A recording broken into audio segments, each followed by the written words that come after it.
बिस्मिल्लाहिर्रहमानिर्रहीम। मैं हूं मुसव्विर हुसैन और आप देख रहे हैं एम नॉलेज हब। दोस्तों, आज की वीडियो बहुत ही ख़ास होगी क्योंकि इस वीडियो में मैं जो नॉलेज आपसे शेयर करूंगा वो आज से पहले किसी भी पाकिस्तानी यूट्यूबर ने आपसे डिस्कस नहीं किया होगा। इस डॉक्यूमेंट्री में आप ये जानेंगे कि कैसे दुनिया के सबसे अमीर लोग अमीर से अमीर होते जा रहे हैं।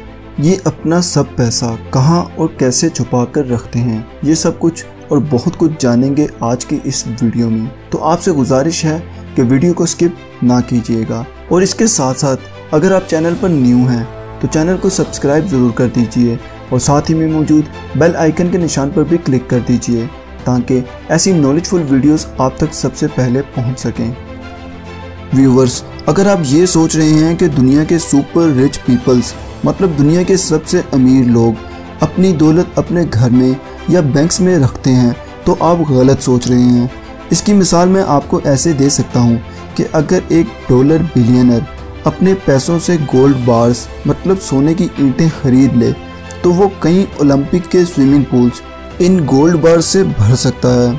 आप दुनिया के टॉप बिलियनर्स की दौलत का अंदाज़ा इस बात से लगा सकते हैं कि अगर एक शख्स साल के 65 लाख कमाता हो और इस रकम को 3 गुना भी कर दिया जाए तो जेफ बेजोस, जो कि दुनिया के दूसरे सबसे अमीर शख्स हैं, जेफ बेजोस इतनी रकम सिर्फ 60 सेकंड मतलब 1 मिनट में कमा लेते हैं।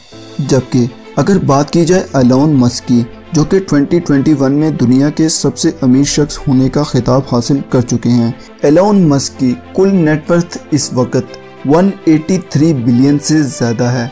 ये रकम इतनी ज़्यादा है कि अगर एक एवरेज शख्स एक महीने में 3.5 लाख रुपया कमाता हो तो इसको एलोन मस्क जितना अमीर होने में तकरीबन 30 लाख साल तक का वक्त लग सकता है।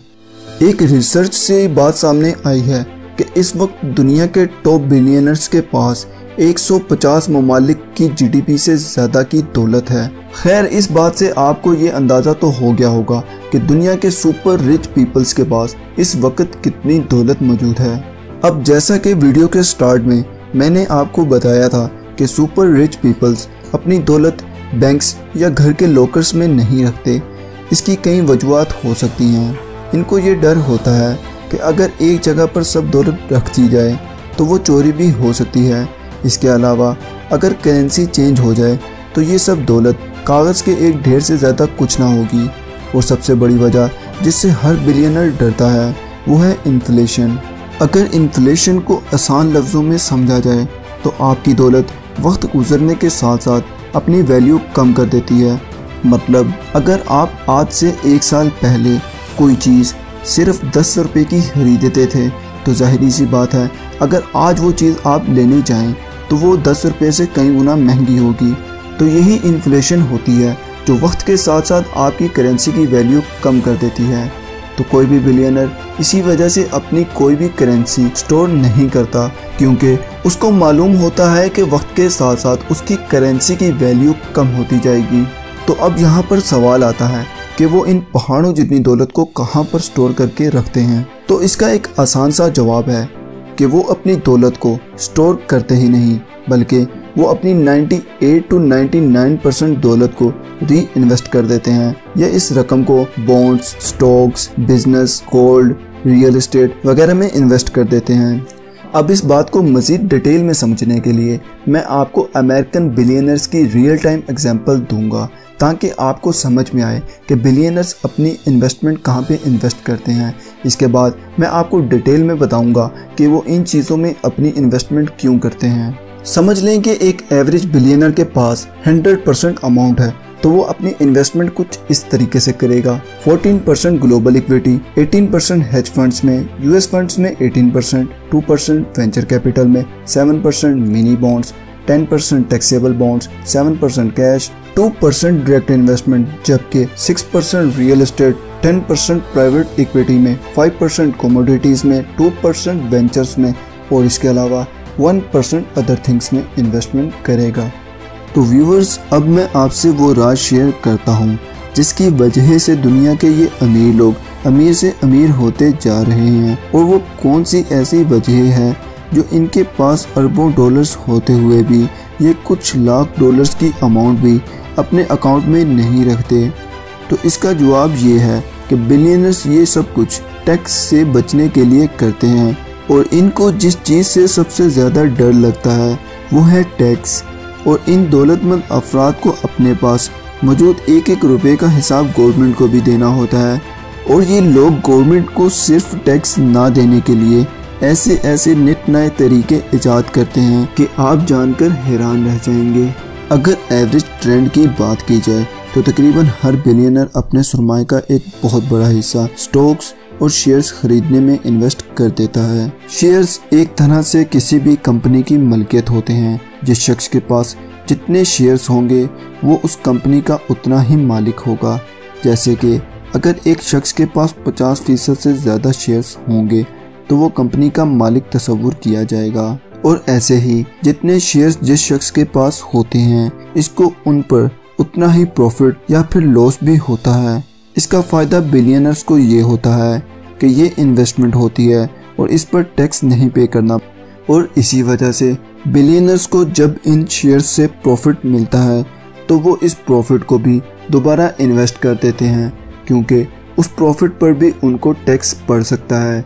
इसी तरह ये एक साइकिल चलती रहती है जिसकी वजह से बिलियनर्स अपनी अमाउंट को एक जगह पर नहीं रखते बल्कि री इन्वेस्टमेंट करते रहते हैं।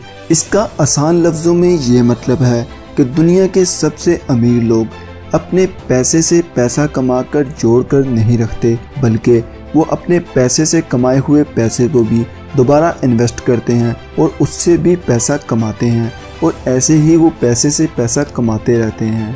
और इसी तरह से बिलियनर्स अपने सुरमाए में से लाखों या मिलियंस ऑफ डॉलर्स के बॉन्ड्स भी खरीदते हैं जो कि किसी भी वक्त कैश में बदले जा सकते हैं। बॉन्ड्स ज़्यादा मिकदार में ख़रीदने से इनको ये फ़ायदा होता है कि किसी न किसी बॉन्ड्स में से विनिंग प्राइस का इनाम भी मिलता है जो कि बहुत ज़्यादा होता है। और इसी तरह से अमूमन इनको अपनी इन्वेस्ट की हुई रकम पर बहुत ज़्यादा प्रॉफिट भी मिल जाता है। इसी तरह से बिलियनर्स सिर्फ बॉन्ड्स खरीद कर कुछ ना करते हुए भी अपनी रकम पर प्रॉफिट कमाते रहते हैं। और इसी तरह से ये बॉन्ड्स में इन्वेस्टमेंट करके भी बहुत से टैक्सेस से बच जाते हैं।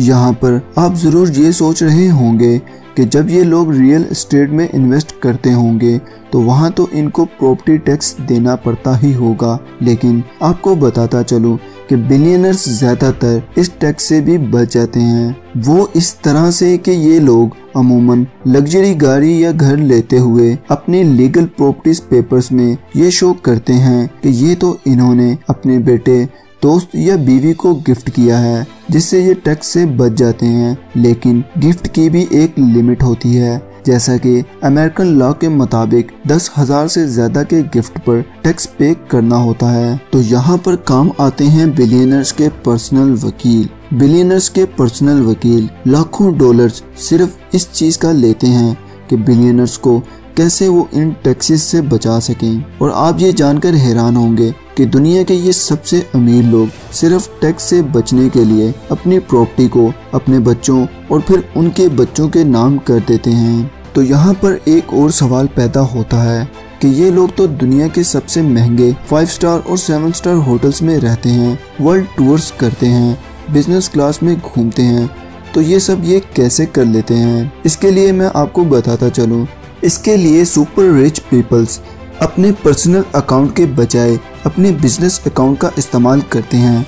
ये अपनी टैक्स रिपोर्ट्स में ये शो करते हैं कि जो भी ट्रैवल ये करते हैं या जो भी एक्सपेंसेस ये करते हैं वो इनके बिजनेस एक्सपेंसेस होते हैं, जिस पर ये बहुत से टैक्स से बच जाते हैं। और इसी तरह से ये अपनी लग्जरी लाइफ को भी जीते हैं और हर तरह का एक्सपेंस भी करते हैं, लेकिन उन सब एक्सपेंसेस को ये बिजनेस का रंग देकर ये उससे अपने टैक्स की अमाउंट को बचा लेते हैं, जिससे ये सालाना लाखों या कभी कभी मिलियंस ऑफ डॉलर के टैक्स से भी बच जाते हैं। तो व्यूवर्स, अब मैं आपको दुनिया के इन अमीर तरीन लोगों का वो राज बताने जा रहा हूँ जो हो सकता है आज से पहले आपको किसी ने भी ना बताया हो, क्योंकि अब मैं बात करूँगा बिजनेसमैन पर लगने वाले सबसे बड़े टैक्स की, मतलब बिजनेस टैक्स या फिर इंडस्ट्रियल टैक्स की। ये वो टैक्स होता है जो कि किसी भी मुल्क को चलाने में अहम किरदार अदा करता है और इस टैक्स को हर बिजनेसमैन को पे करना लाजिम होता है। इस टैक्स का रेट हर मुल्क में मुख्तलिफ होता है। जैसा कि अमेरिका में अब ये टैक्स 25 से 21% है, जो कि पहले 35% था। इसका आसान सा मतलब ये है कि कारोबार के प्रॉफिट में से ये परसेंटेज आपको हुकूमत को पे करना होगी। यहाँ पर अगर आप ये सोच रहे होंगे कि ये टैक्स तो हर बड़ी कंपनी पे करती होगी, इससे कोई भी अमीर शख्स नहीं बचता होगा, लेकिन आप ये जानकर हैरान होंगे कि इस वक्त दुनिया की ज़्यादातर लीडिंग कंपनीज ये टैक्स नहीं पे करती। दुनिया के सबसे रिच पीपल्स की एवरेज को देखा जाए तो या तो वो इस टैक्स को पे ही नहीं करते, और अगर पे करते भी हैं तो वो टैक्स ना के बराबर होता है। अगर मैं आपको इस टैक्स के मुतल्लिक आसान अल्फाज में समझाऊं तो ये टैक्स तभी पे करना होता है जब बिजनेस को प्रॉफिट हासिल हुआ हो। लेकिन यहाँ पर भी ये दुनिया का सबसे अमीर तरीन तबका अपने पैसे की मदद से प्रोफेशनल चार्टर्ड अकाउंटेंट्स हायर कर लेते हैं, जिनकी मदद से अपनी मर्जी की रिपोर्ट्स बनवा लेते हैं। ये अपनी उन रिपोर्ट्स पर लॉस शो कर देते हैं जिन पर इनको अच्छा खासा प्रॉफिट हुआ होता है, और इस तरह से ये लाखों या मिलियंस नहीं बल्कि बिलियंस ऑफ डॉलर्स का टैक्स नहीं पे करते। और अगर आप बिजनेस के स्टूडेंट हैं तो आप ये जानते ही होंगे, अगर आपकी कंपनी में लॉस शो हो रहा हो तो आपको उस पर टैक्स नहीं पे करना पड़ता, और इसी तरह से ये कंपनीज टैक्स तो पे करती ही नहीं, और इसके अलावा ये अपनी रिपोर्ट्स में लॉस शो करके मतलब नुकसान शो करके उस साल तो टैक्स से बच ही जाती हैं, और उसके अलावा ये अगले कई साल तक टैक्स से बच जाती हैं। और यहाँ पर मैं अपनी बात प्रूव करने के लिए आपको ऐसी कई कंपनीज की एग्जांपल्स दे सकता हूँ जो दुनिया में लीड कर रही हैं और गवर्नमेंट को अपना टैक्स बिल्कुल नहीं देती। यहाँ पर बात की जाए ओबर की, जिससे बच्चा वाकिफ है। ओबर दुनिया के बहुत से हिस्सों में अपनी सर्विसेज प्रोवाइड कर रही है। ओबर ने $15 बिलियन की मार्केट कैप्चर की हुई है, जबकि ये ज़ीरो टैक्स पे करती है। और टैक्स ना पे करने का तरीका आपको मैं पहले ही बता चुका हूँ। इसी तरह दुनिया की बड़ी बड़ी कंपनीज जैसे कि GE मतलब जनरल मोटर्स, नेटफ्लिक्स, बोइंग और अमेज़न वगैरह जैसी कंपनीज भी बहुत कम टैक्स पे करती हैं या फिर टैक्स पे ही नहीं करती। अगर बात की जाए 2000 से 2017 के दरमियान में, तो बोइंग ने तकरीबन 8.4% टैक्स पे किया था। और अगर बात की जाए इसको होने वाले प्रॉफिट की, तो इसको 54.7 बिलियन का प्रॉफिट हुआ था। जैसे कि मैं आपको पहले ही बता चुका हूँ, अमेरिका में 20 to 30% इंडस्ट्रियल टैक्स होता है, जबकि बोइंग ने सिर्फ 8.4% इंडस्ट्रियल टैक्स पे किया, वो भी 2008 से 2017 तक के टाइम पीरियड में। अगर आप नहीं जानते कि बोइंग कौन सी कंपनी है, तो आपको बताता चलूं कि दुनिया के सबसे बड़े एरोप्लेन्स और स्पेस शटल्स बनाने का आजाज बोइंग कंपनी को ही हासिल है। और अगर इसी तरह से बात की जाए नेटफ्लिक्स की, नेटफ्लिक्स को तकरीबन दुनिया का हर यंगस्टर जानता ही होगा।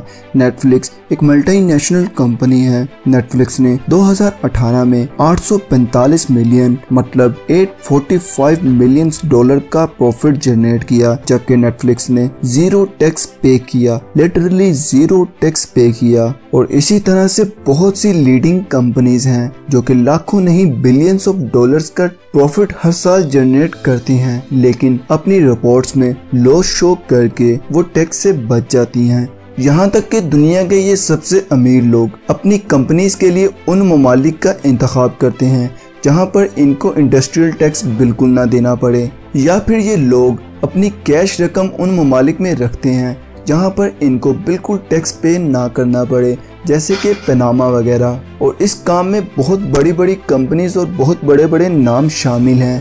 यहाँ तक कि एप्पल जैसी नामवर कंपनी भी अमेरिका के 35% इंडस्ट्रियल टैक्स से बचने के लिए अपने हेडक्वार्टर दुनिया के उन ममालिक में बनाती है जहाँ पर इंडस्ट्रियल टैक्स ज़ीरो होता है, जैसा कि बर्मा वगैरह। आप इस बात का अंदाज़ा यहाँ से लगा सकते हैं कि एप्पल कंपनी कई साल से अपने शेयर्स में लॉस शो कर रही थी, यहाँ तक कि डोनाल्ड ट्रंप की गवर्नमेंट आ गई और इसने इंडस्ट्रियल टैक्स 35% से कम करके 25% कर दिया। तब एप्पल ने अपनी छुपाई हुई रकम दोबारा अपने मुल्क में लाना शुरू कर दी, जिससे एप्पल के शेयर्स की कीमत दिनों में इंक्रीज होना शुरू हो गई।